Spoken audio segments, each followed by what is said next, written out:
Bonjour, donc je suis Claude Thérosier, je suis la fondatrice de Magic Makers. Chez Magic Makers, on apprend aux enfants à coder pour créer des choses qui ont du sens pour eux. Donc ils vont apprendre à coder leurs propres jeux vidéo, des robots qu'ils vont construire, programmer. Ils vont même jusqu'à faire des applications mobiles, des sites web et voire même des applications d'intelligence artificielle.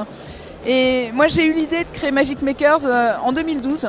Moi j'ai la chance d'avoir fait une école d'ingénieur, je fais Télécom Paris Tech, donc j'ai appris à programmer à 20 ans dans les débuts d'Internet. Et en 2012, pour les 15 ans de ma promo, j'ai réalisé à quel point ce que j'avais vu en école d'ingénieur 15 ans avant, en fait c'était devenu une réalité, c'était pas simplement en train de changer le fonctionnement des grandes entreprises avec les systèmes informatiques, mais c'était en train de changer la vie de tout le monde parce que tout le monde avait un smartphone, tout le monde commençait à faire ses cours sur Internet, payer ses impôts sur Internet. Et là, j'ai réalisé que le numérique était en train de changer la société, que moi, je comprenais ce qui se passait parce que j'avais appris à programmer, mais que c'était le cas de très très peu de gens. Et mon fils aîné avait 8 ans. Et là, je me suis dit, mais oui, c'est pas à 20 ans qu'on apprend à programmer, c'est dur en fait. C'est comme se mettre pour la première fois au piano ou pour la première fois une langue étrangère. En fait, on est moins agile, le cerveau est moins plastique, tout simplement. Et donc, je me suis dit, en fait, c'est à 8 ans, c'est à cet âge-là qu'il faut apprendre en s'amusant. Il doit y avoir une façon pédagogique. Moi, je me rendais pas compte quand j'ai commencé, je suis une femme ingénieure, ça me semblait normal. Et donc j'ai lancé Magic Makers pour donner accès, le pouvoir à la technologie, sur la technologie à tous les enfants. Et là, je me suis rendu compte que les parents inscrivaient plus leurs garçons que leurs filles.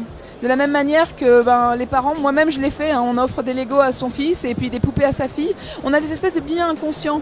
Et en fait c'est assez, alors dramatique c'est peut-être un grand mot, mais il faut bien avoir conscience que le numérique c'est pas un secteur à part de l'économie, c'est l'économie. Et c'est l'économie de demain parce qu'il n'y a pas un secteur d'activité qui n'est pas impacté par le numérique. Vous prenez la médecine, la musique, l'agriculture, avec la robotique.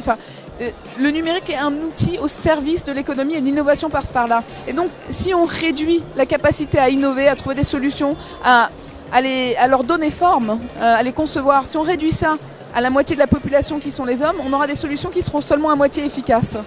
Et on aura des femmes qui vont perdre ce qu'elles ont gagné dans le temps de place dans la société et dans l'économie. Exactement, exactement. Il faut abattre ce stéréotype de penser que les maths, les choses techniquement compliquées, c'est pour les femmes. Sur ces aspects-là, le cerveau humain n'est pas genré. Donc les femmes, d'ailleurs on le voit bien dans les résultats en classe, en réalité, les filles sont très bonnes en maths, peuvent être meilleures parce que très studieuses quand elles sont jeunes. Et donc il y a une espèce de vision d'arrêter de penser que la technologie c'est compliqué, c'est sale. Donc il faut qu'on s'en empare, nous autres les femmes, avec les hommes. C'est la mixité qui crée la diversité qui crée la richesse.